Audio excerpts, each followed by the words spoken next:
ठीक है बालक, देखो मोशन इन स्ट्रेट लाइन के क्वेश्चन कर रहे थे न्यूमेरिकल, ठीक है। अभी आज की क्लास में न्यूमेरिकल ही करेंगे, अलग अलग टाइप के न्यूमेरिकल हैं, तो देखते हैं, कोई बहुत टफ नहीं है, कॉन्सेप्चुअल है, देखते हैं। क्वेश्चन लिखो,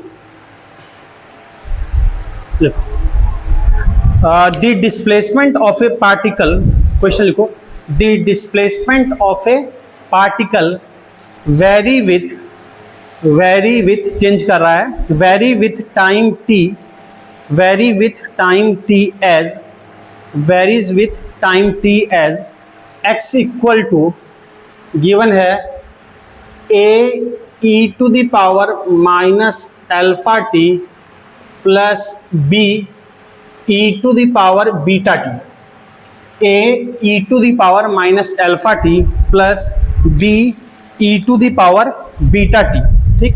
here a comma b, here a comma b comma alpha and beta, a comma b comma alpha and beta are positive constants, are positive constants, are positive constants, ठीक। तो बताना the velocity of the particle, तो बताना the velocity of the particle, the velocity of the particle will, velocity of the particle will, velocity of the particle will, of the particle will, particle will. Option है, first option लिख लो, will, first option be independent of, will be independent of beta, beta, independent of beta. Second option है, लिख लो, will drop to zero, ठीक है। Second option है drop to zero, drop to zero when alpha equal to beta, drop to zero when alpha equals to beta. Third option लिखो, go on increasing with time, go on increasing with time. और fourth option लिख लो, go on decreasing with time, go on decreasing with time. ये चार option है, ठीक है। Velocity की equation दे रखी है, सॉरी डिस्प्लेसमेंट की इक्वेशन दे रखी है, वेलोसिटी के बारे में बताना है।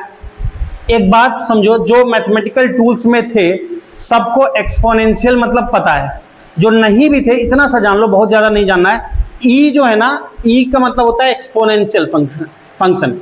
एक्सपोनेंशियल ई को कैसे लिखते हैं, ये ई होता है एक्सपोनेंट, ई की वैल्यू क्या होती है, एक नंबर होता है, क्या होता है ई की वैल्यू 2.7, ई एक नंबर है, इसकी वैल्यू क्या होती है 2.7। जब मैं ई की पावर एक्स का रहा हूं ना, मतलब है 2.7 की पावर एक्स। फंक्शन अगर मैं लिख रहा हूं, जरा बालक समझ लो, जो नहीं थे, जो हैं उनको तो पता ही है, 2.7 की पावर एक्स, ई की पावर एक्स का मतलब 2.7 की पावर एक्स। अब मुझे एक बात बताओ, 2.7 की पावर एक्स, एक्स प्लस रखेंगे तो ये क्या होगा, 2.7 की पावर प्लस 1 2 3 4 5 100, ये वैल्यू क्या आएगा, पॉजिटिव। और अगर x मान लो माइनस रखेंगे, x अगर माइनस रखेंगे तो e की पावर x का मतलब क्या है, 2.7 की पावर माइनस x। अगर x माइनस रखेंगे मतलब 2.7 की पावर माइनस x, तो 2.7 की पावर अगर माइनस में रखोगे, x की वैल्यू नेगेटिव, तो 2.7 की पावर मान लो x ने नेगेटिव रखा, मान लो -1 रखा, तो ये क्या होगा 1/2.7। अगर 2.7 की पावर माइनस में रखा, मान लो -5, ये क्या होगा 1/2.7 की पावर 5।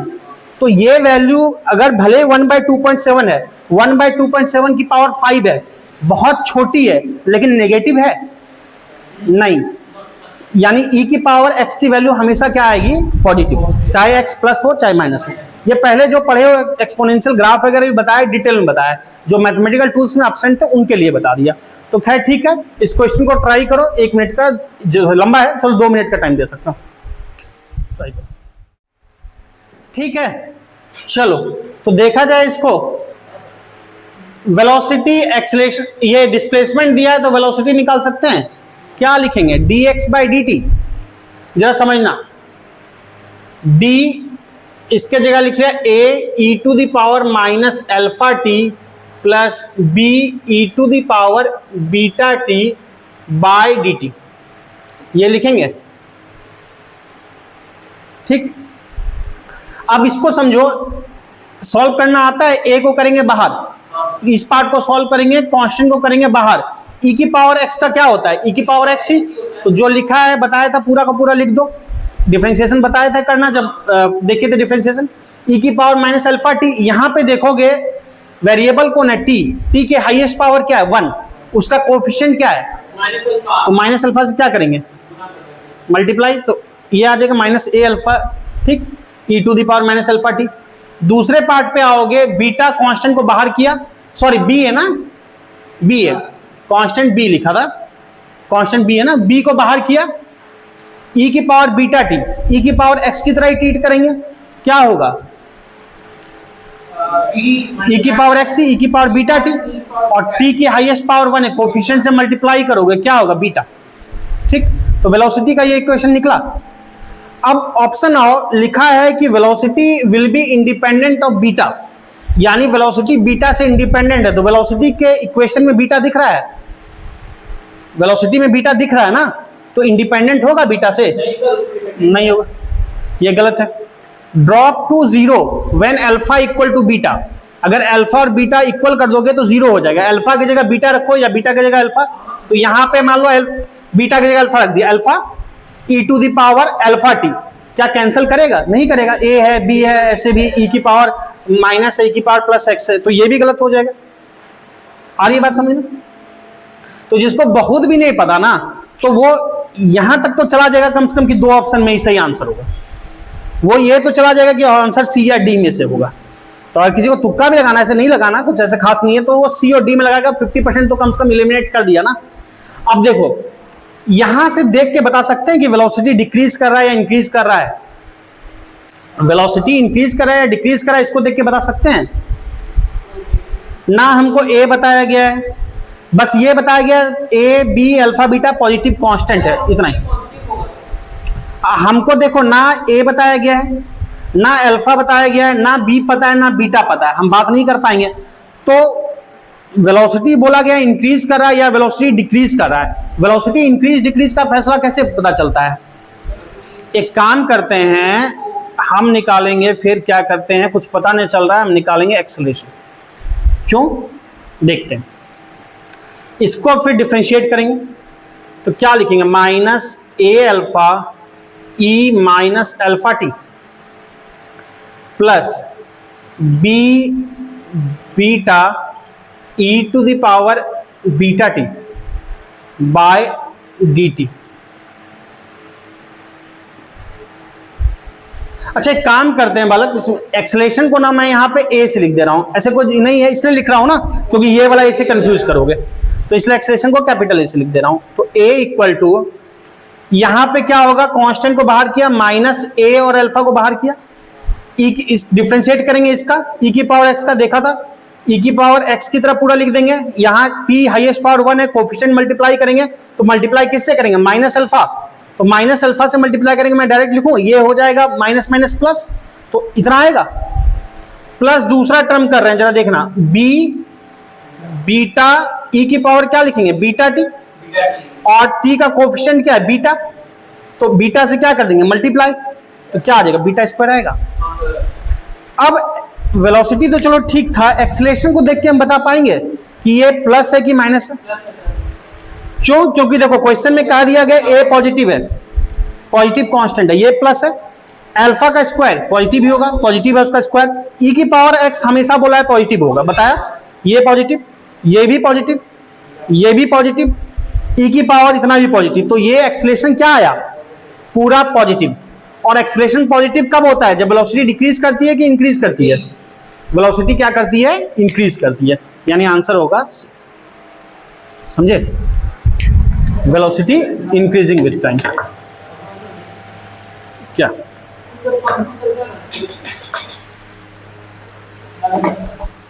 अच्छा, तो लिख लिया क्या? चलो अगला क्वेश्चन देखते हैं, लिखो अगला question. A man is moving on a circular path. Man is moving on a circular path of radius, मान लो रेडियस कुछ दे रखा है से 100 metre, circular path of radius 100 metre with constant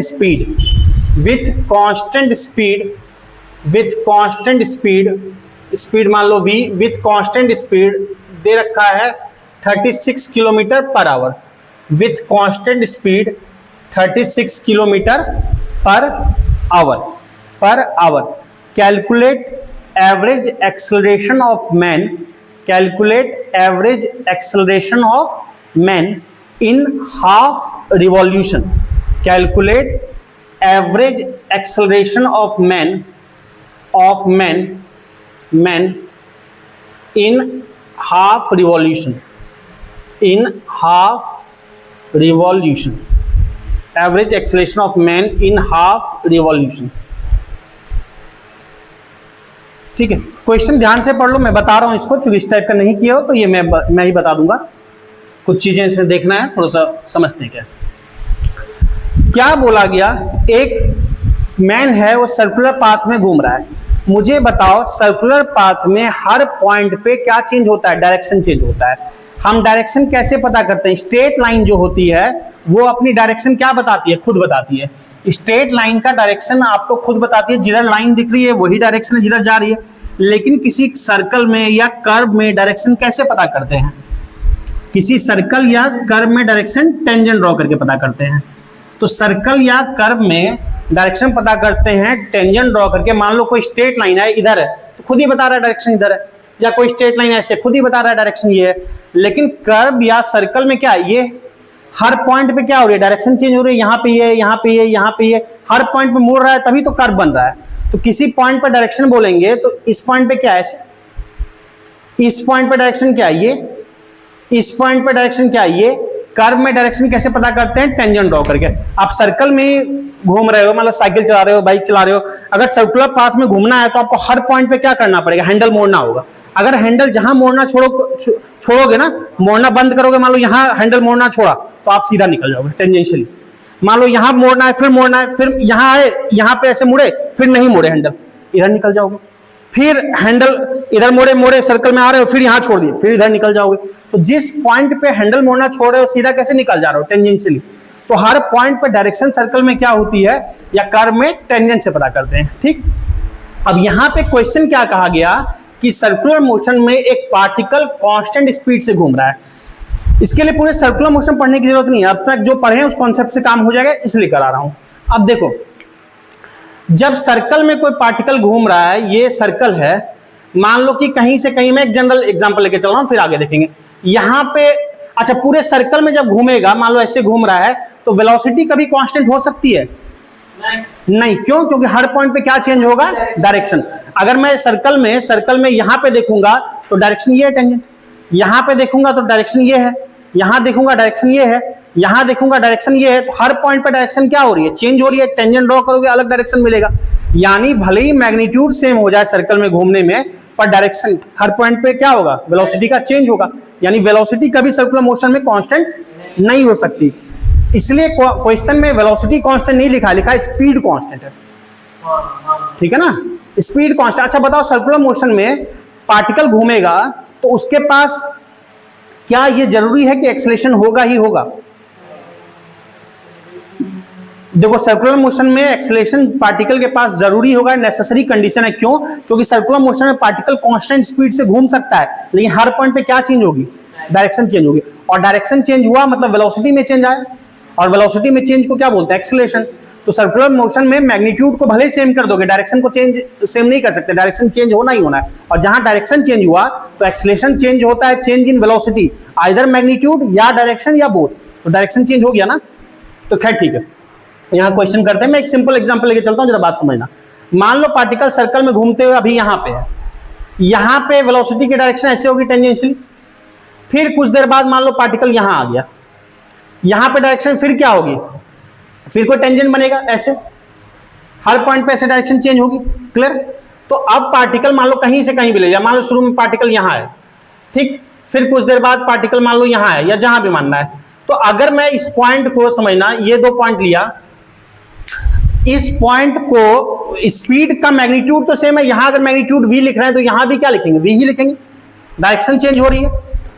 अब इस पॉइंट का सेंटर से जो एंगल बन रहा है, जरा समझो, ये एंगल है, और इस पॉइंट को सेंटर से मिला दोगे, ये एंगल। तो यहां से यहां तक जब घूम के पहुंचा पार्टिकल, यहां से यहां तक, मान लो ये पॉइंट A है, ये पॉइंट B है, ये सेंटर O है, तो कुछ एंगल बनेगा सेंटर पे, मान लो थीटा बनेगा, सेंटर पे कुछ एंगल बनेगा थीटा। तो A से B में पार्टिकल पहुंचा तो एंगल कितना चेंज हुआ, थीटा। मुझे क्या क्वेश्चन पूछा गया, एवरेज एक्सीलरेशन निकालना है। तो एवरेज एक्सीलरेशन मान लो A बार लिख लिया, एवरेज एक्सीलरेशन क्या बोलेंगे, change in velocity by time, change in speed by time नहीं, change in velocity by time. यानी थोड़ी देर के लिए मैं मानता हूं कि ये जो इनिशियल वेलोसिटी है, इनिशियल वेलोसिटी है उसको v1 माना, और v1 का जो मैग्नीट्यूड है वो क्वेश्चन में दे रखा है v, और फाइनल वेलोसिटी को v2 माना। तो चेंज इन वेलोसिटी क्या बोलेंगे, v2 माइनस v1। तो एक्सीलरेशन चेंज इन वेलोसिटी यानी v2 माइनस v1 और का मॉड डिवाइड बाय टाइम, जितना भी टाइम लगा। बात समझ में आ रही है? चेंज इन वेलोसिटी, एक्सीलरेशन का magnitude change in velocity by time, velocity का मैग्नीट्यूड बाय टाइम। बात समझ में आ रही है? अब मुझे v2 माइनस v1 पहले निकालना है, तो मैं लिख रहा हूं एक जनरल फॉर्मूला पहले पता करूंगा, फिर बाद में देखेंगे। v2 माइनस v1 का मॉड वेक्टर है, वेक्टर का मॉड कैसे निकलता है, under root a square plus b square minus 2ab cos theta. तो लिखूंगा v1 स्क्वायर, समझो थोड़ी देर के लिए, plus v2 square minus 2v1 v2 cos theta. दोनों के बीच कितना एंगल बन रहा है, cos थीटा, मान लो थीटा एंगल बन रहा है दोनों के बीच, तो ये क्या हो गया फॉर्मूला cos थीटा। अब क्वेश्चन में यहां दे रखा है विद कांस्टेंट स्पीड, यानी v1 v2 दोनों का मैग्नीट्यूड क्या है, v है। तो मैं लिख सकता हूं यहां पे, समझो v square plus v square, v1 v2 दोनों की जगह v लिख लिया, माइनस 2v इंटू v क्या हो जाएगा, v square into cos theta लिख सकते हैं। v1 भी v है, v2 भी v है, v स्क्वायर हो जाएगा। अब एक काम करते हैं, ये देखो क्या ये v square plus v square, ये भी 2v स्क्वायर है, और minus 2v square cos theta. इन दोनों में से समझना, मैं क्या करूं, इन दोनों में से 2v स्क्वायर को कॉमन ले सकता हूं, क्या बचेगा, 1 माइनस cos थीटा। जो ट्रिगोनोमेट्री पढ़े होगे 1 माइनस cos थीटा का फॉर्मूला पता होगा, जो नहीं पढ़े हो ध्यान रखना, 1 माइनस cos 2 थीटा का फॉर्मूला पता है, 1 माइनस cos 2 थीटा का, बताओ, cos 2 थीटा का फॉर्मूला बताया था। अगर ये याद नहीं है तो cos 2 थीटा का फॉर्मूला याद होगा, cos square theta minus sine square theta, sine 2 theta cos 2 theta, ये सब ट्रिगोनोमेट्री में बताया था। जो तभी नहीं भी थे तो सिंपल सा एक दो फॉर्मूला ध्यान रखना।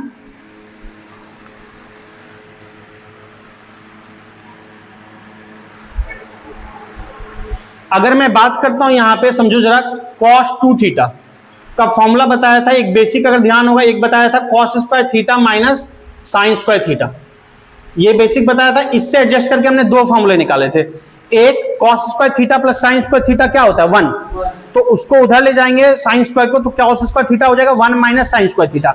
तो एक बार cos स्क्वायर थीटा की जगह 1 minus sine square theta put किया था, 1 माइनस साइन स्क्वायर थीटा जब पुट किया था तो एक फॉर्मूला आया था, मैं डायरेक्टली लिख रहा हूं 1 माइनस 2 साइन स्क्वायर थीटा। और एक बताया था, एक बार क्या करते हैं, साइन स्क्वायर थीटा की जगह पुट कर लेते हैं 1 माइनस cos स्क्वायर थीटा।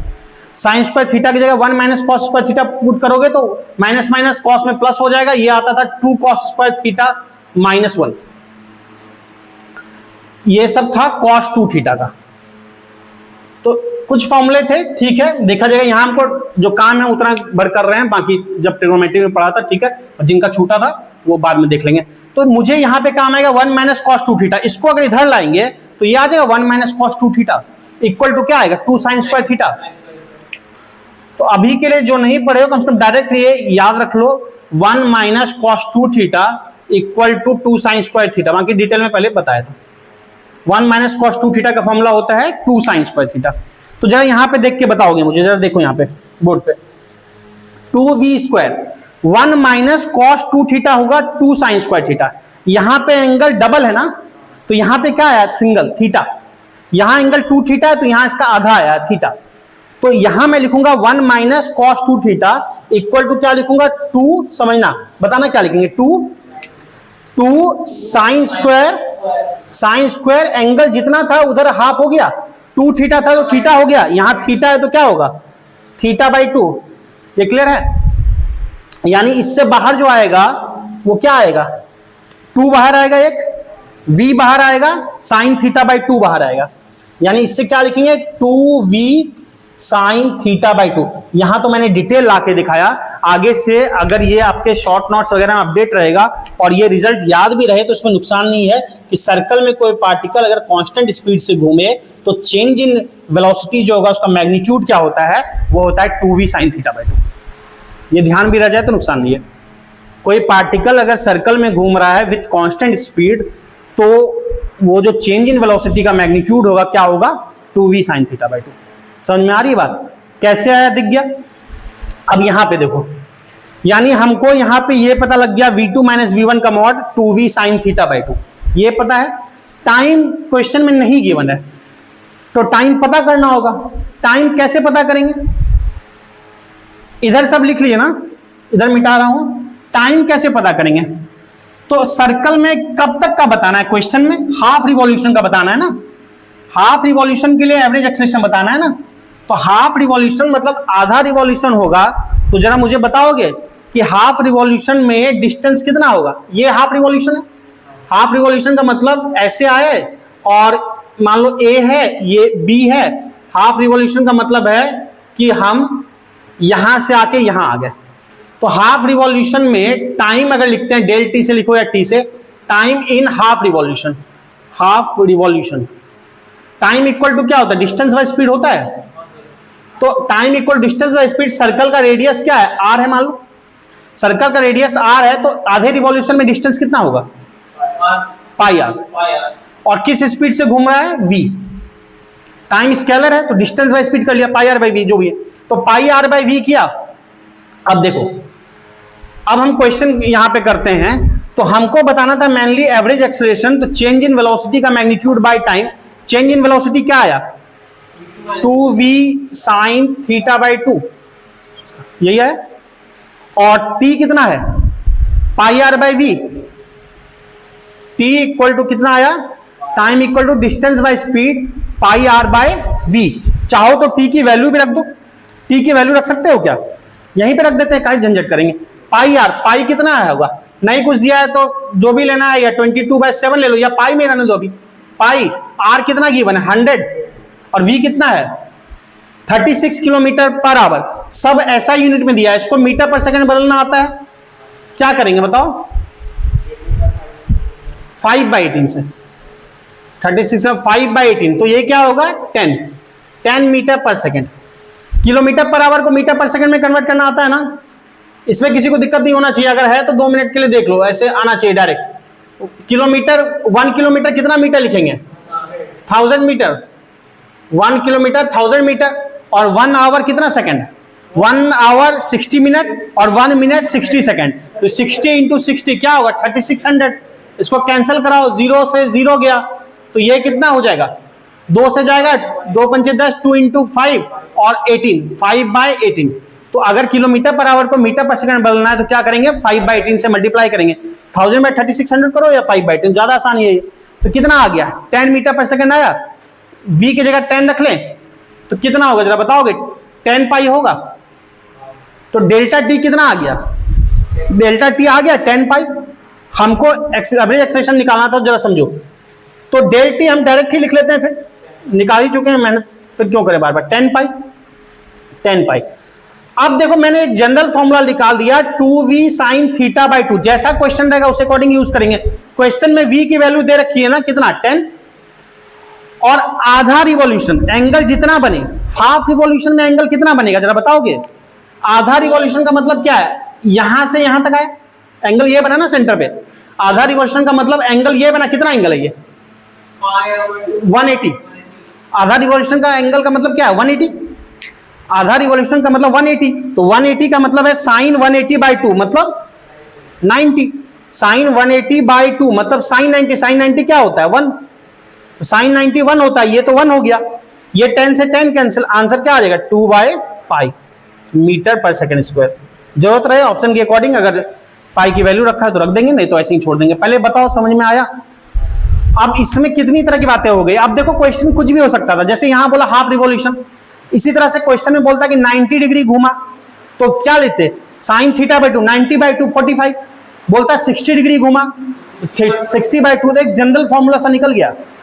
तो यानी पार्टिकल क्या किया, सबसे पहले average acceleration change in velocity का मैग्नीट्यूड बाय टाइम, तो चेंज इन वेलोसिटी क्या आया 2v sin θ/2, v स्पीड है तो डायरेक्ट हमको ध्यान रहेगा 2v sin θ/2, v गिवन है, थीटा जितना भी एंगल बोला हाफ रिवॉल्यूशन तो आधे रिवॉल्यूशन में 180, जितना भी बोलेगा आपको कुछ बोला मान लो कि क्वार्टर रिवॉल्यूशन मतलब 90 डिग्री 90/2, और ये क्या हो जाएगा टाइम, टाइम क्या हो जाएगा 10 पाई, तो टाइम रखा 10 पाई। तो ये हो गया, सॉल्व किया इतना। पहले बोलो ये समझ में आया, क्लियर है। तो केवल क्वेश्चन ही करेंगे आज, ये तो अपने आप में कई सारा कॉन्सेप्ट हो गया, आगे भी काम देगा, तो ध्यान रखना। अभी और बेसिक सा क्वेश्चन करेंगे जो डिफरेंशिएशन इंटीग्रेशन में किया था, उसी में कुछ और ढंग की चीजें करेंगे, देखते हैं। ये लिख रही है क्या, चलो एक क्वेश्चन लिखो। A body moves eight velocity, a body moves at velocity v equals to 2t plus 4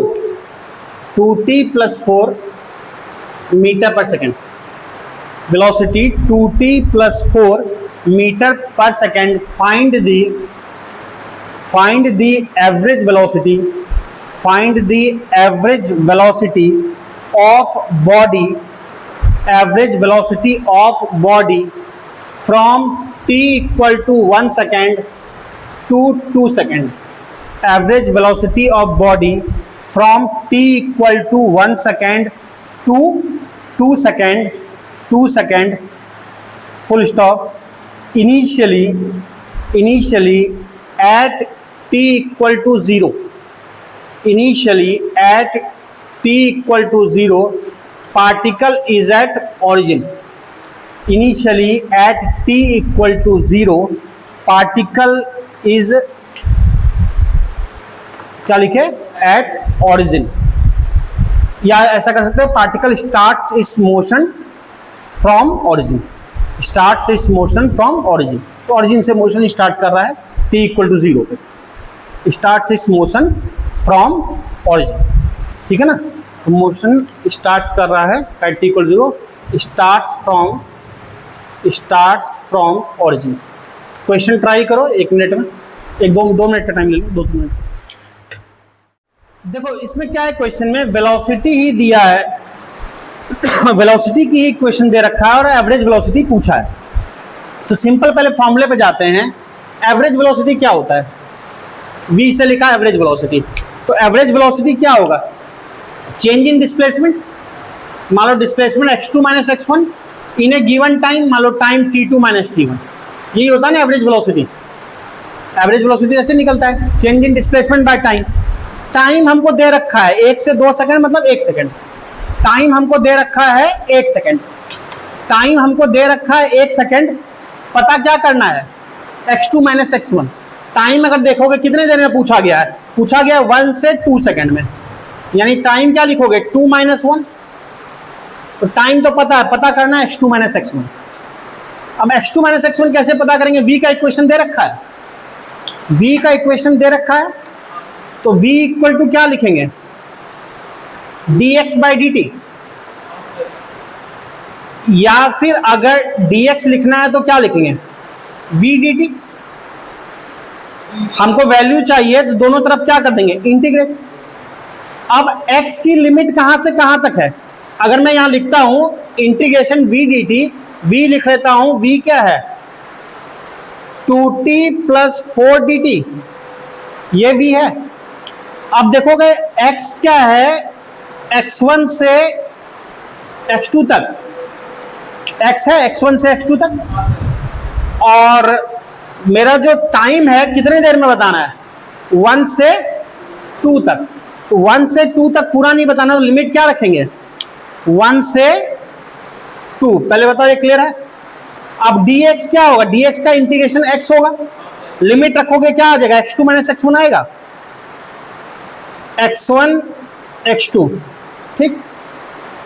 इधर अगर लगाते हैं 1 से 2, क्या करोगे, 2t²/2 इंटीग्रेट करेंगे इस टर्म का, और दूसरा टर्म है 4dt, इंटीग्रेशन क्या आएगा 4t। यहां पे 2 से 2 गया, काम तमाम।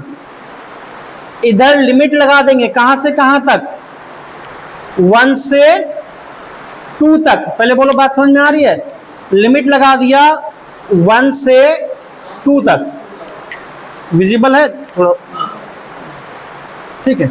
अब देखो इसको सॉल्व करो, एक बार अपर लिमिट एक बार लोअर लिमिट, एक बार इसके जगह पे रखा 2² plus 4 into 2, 2² plus 4 into 2, marker सब आज क्या हो गया सारा, 2² प्लस, चलो मार्कर चेंज कर दिया, 4 इंटू 2, 2² प्लस 4 इंटू 2,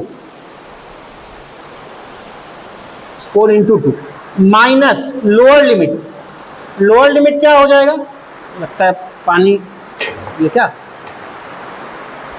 ये चल नहीं रहा है ठीक से, थोड़ा नीचे, ये चल नहीं रहा है लगता है, वेट हो गया ज्यादा, गीला हो गया। इधर देख लेते हैं,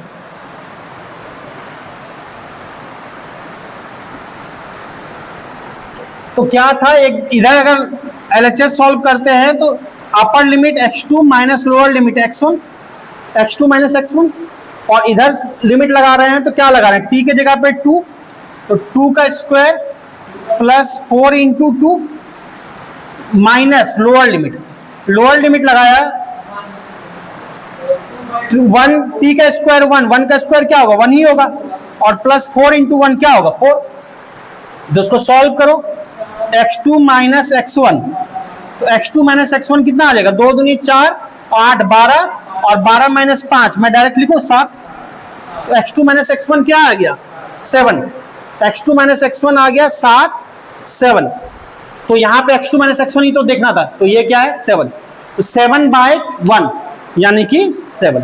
तो बात समझ में आई, कॉन्सेप्ट से ही चले, average velocity change in displacement by time, तो आंसर क्या आ गया 7 मीटर पर सेकेंड।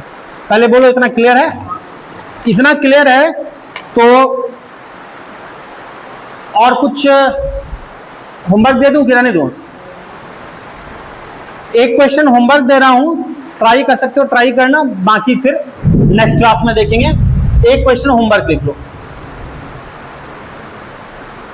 लिख लो, लिखो, नोट कर लिया ना, तो होमवर्क लिखो। If A car accelerates with, if a car accelerates with acceleration, if a car accelerates with acceleration, a equal to, equation given है 6x square plus 2x plus 5, ये दिया है मीटर पर सेकेंड स्क्वायर में, 6x square plus 2x plus 5 metre पर second square. Find velocity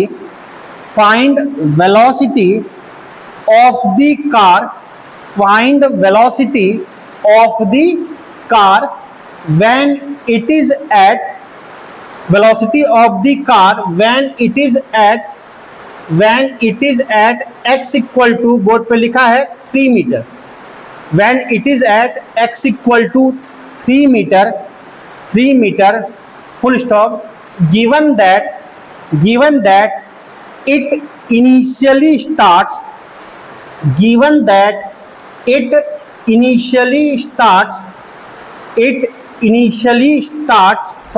from x equal to 1, it initially starts from x equal to 1 with velocity